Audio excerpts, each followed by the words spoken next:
kind of? Yeah. Well, it was a diner type room, with a jukebox. This is where the grad students would hang out. It had a jukebox that did play dinosaur related music. So if you remember seeing that jukebox, you had like Walk the Dinosaur and all kind of stuff. Oh, okay. Digging in Digging in Dinoland, all that kind of stuff. So this was like Dino Girls Gone Wild. That's right. Exactly. Back in the day. Yes. Back in the day. Back in the day. Yes, sir. But they also had several makeshift awards on display that the grad students would award each other. So just to give you an example, and we'll go into more detail later, but the awards were made out of scraps of wood that they found and any found objects at their disposal. So you got an award called the Golden Boot. It was a gold painted boot affixed to a wood board with your name on it. And that's if you did the most walking while you were doing your work. Oh, I thought it was like who needs to get out of this the quickest. No, I know. It sounds like it. Yeah, it sounds like it. But no. Okay. If you walked a lot, you got the Golden Boot. Okay. Cool. Yeah. So that was like the top honor. I guess it was. Yeah. Okay, Yeah. gotcha. Or I don't know. Maybe it's like the lowest honor. Maybe you just can't find anything. You're just constantly walking. I don't know if I would want that one, but maybe it depends on what the other awards are. Well, here's another award that you might see, and right. this is called the Zip Award. It was basically a zipper from an artifact bag or something affixed to a word board with your name on it. That's what it looked like. It was literally a zipper on a board. What is that? Yeah. If you were digging and found nothing the entire time you were there during your experience, you got the Zip Award. You got paying Zip. somebody. You found Zip. You found Zip. You found Zip. Yeah. That's right. Wow. Okay, yeah, I'd rather the boot. Yeah. I'd rather the boot. I'd rather Yeah, the boot. sure. Makes sense. Anyway, sidebar, look, these awards were still on display at Restaurantosaurus, and the detail was so much that you had different size boots, different size planks of wood that they affixed it to, different size zippers. Okay. Depending on where they pulled or jacked the zipper. I don't know where they jacked the zipper. So they never really made money off of this site that they're gluing boots to wood and Then they won the Zip Award. Yeah. They found Zip. That's right. That's rough. Yeah, it is rough. Okay. All right, back to the story. In addition to the award, students upon completion at their time of the institute will find and personalize a rock with a special and often humorous message to leave behind at the lodge for future students to see. All right, so that was just, there's a bunch of little rocks with little messages that you'll see in and around the restaurant store. So that's why they were there. Left by the students, or made by the students? Made by the students to leave for future students to find. Oh, and okay. Do we That's have cool. some sample messages? I don't. Unfortunately, I don't. Look I here will next have it. time. Yeah, I'll have it. I'll have it on the actual real history to kind of go into all the. Can you dig it? Yeah, sucker. I think that's actually one of them. Oh, get out of I here. think it's like corny little ironic things like that. It's got to be. Yeah. Oh, Yeah. man. Okay. Anyway, along with all of those respectable-ish things, the grad students also left a bit of vandalism, and shall we say, all over the campus. Uh-oh. Much to the chagrin of Dr. Dunn, which a lot of could be seen in present day. The grad students would add Osaurus to everything. So you've probably seen that walking through the area. So Restaurant Osaurus, right? There was an international brand camper rebranded International Osaurus. The vehicle maintenance Quonset hut was renamed Vehicle Maintenance Osaurus.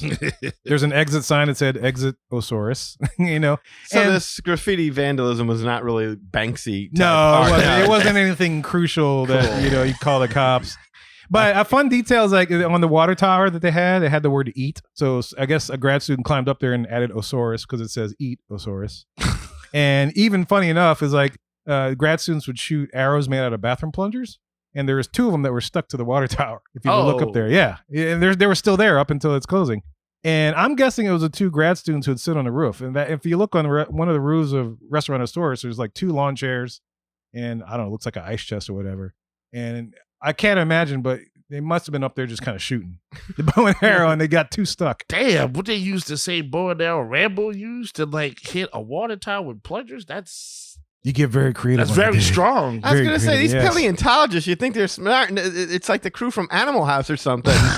I mean, these are college kids, so yeah, I guess I mean, maybe they're basing it on their own college program kids. No, they probably like, man, I was going to go out here and be famous, and this is what I got. I got a zipper award and a wood boot. And a so boot. I'm just shooting this plunger That's at right. anything. All right, so back to the story. Yes. Okay. Also evolving during this time was the Dino Institute itself. The boneyard got bigger and bigger, and they needed more space to house their findings and display them for guests. So they erected a tent in the portion of the parking lot across the way and essentially built out more of the museum display.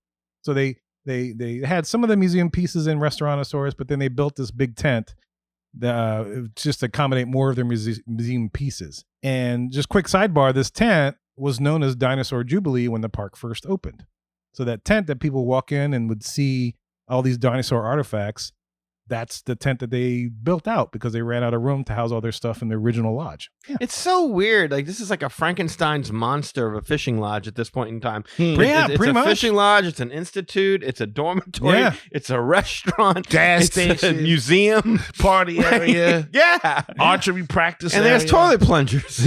Like, what the hell? And it's funny because when you look at the structure itself, it kind of looked like that, like just like Yeah. a chaos of like whatever structures glued together, Mm-hmm. you know, which is kind of neat. Very Muppet. Very, Yeah, that's a good way to put it. Muppet Yeah. dinosaurs. That They would've been needed cool. Indiana Jones on this dig. That's what I'm beginning to think. He was busy fighting the Nazis. That's fair. Yeah, he was doing all that. Should have fought dinosaurs. He will. He I'm will, sure. yeah, In yeah. the He'll new time ride, travel, yeah. He will exactly. time travel and find a dinosaur. All right, so back to the story. At the same time, Dr. Dunn began planning and constructing a new home for the Dino Institute. This is what Danny was talking about. Okay. And he built it a little further down the way, far from the college hijinks that were going on over at the fishing lodge, right? The new Dino Institute opened and was dedicated on April 22nd, 1978.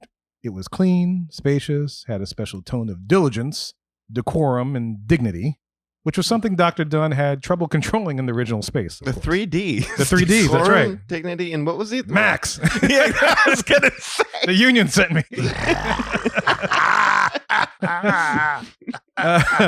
So anyway, the new institute had a lot of classrooms, research laboratories, and became more of the official museum for tourists. So now that the institute had this new building, as well as a tent down by the old lodge, so they had two places where they were displaying things, which is why on opening day you still saw the tent, and you still saw Dino Institute. Interesting enough, so it kind of overlaps with reality. Okay. As with most things in academia, the Dino Institute continued to struggle financially. Funny enough, Yeah. they're just not good with money. No. Yep. Even though the dig sites research continued to grow, the institute lacked sustainable profit. Maybe they And should have turned to Chester and Hester. They seem to figure out a way to profit off all of that. They're doing great. Yeah. Well, they had the only gas station in the area. You so got to they're tell rocking. people something dead is out there and to go find it. And then Mhm. you'll take care of their gas. And Adventures their out food. there. Yeah. That's right. But that's Adventures tough. out Yeah. There's no money back on if you don't find a like you got to find a live dinosaur if you want some money. Yeah. A live dinosaur. I think it was director Dunn. I think you he's know a little what? shady. That's funny that personally. you say that. But Okay. let's talk about this real quick. So, like I said, the institute lacks sustainable profit. Yes. The board of trustees knew this, and if they didn't do anything and make a change, it could result in the institute's closure and stifle, ongoing discoveries at the dig site, right? Uh-huh. So the board enlisted the help of Dr. Helen Marsh. Oh, Mrs. Huxtable. That's right, exactly. Yeah. She was a financial consultant and academic professional and no stranger to controversy. Oh, I know, man. She was appointed as the new director of the Dino Institute. So, like Danny suggested, Dr. Dunn out, Dr. Marsh in. Wow. Okay, I feel a little safer now. 'Cause Over and done. Over and done. Yeah. Over and done. You done been done. Dunn hadn't been making money, so we're going to try something new. Over and out. Income. and out. And Mrs. Huxtable going to handle some business. Yes, she is. Yeah, Yes. she has to. She Yes. has no nonsense. I didn't realize her first name was Helen. Yep. Dr. Helen Marsh. Okay. How Helen about that? Marsh. Yes. Okay. Well, quick side note is before her hire with the Dino Institute in 1997, this is when this took place, Dr. Marsh authored a book titled Finding the Bucks in the Bone. The bucks in the bones. Finding the Bucks in the Bones. How about that? The Buxtable. bucks like money? Bucks like money. Doesn't seem like Felicia Rashad. No. That sounds more like a Bod Rashad. That sounds like Chester and Hester again. Yeah. Sounds like a market.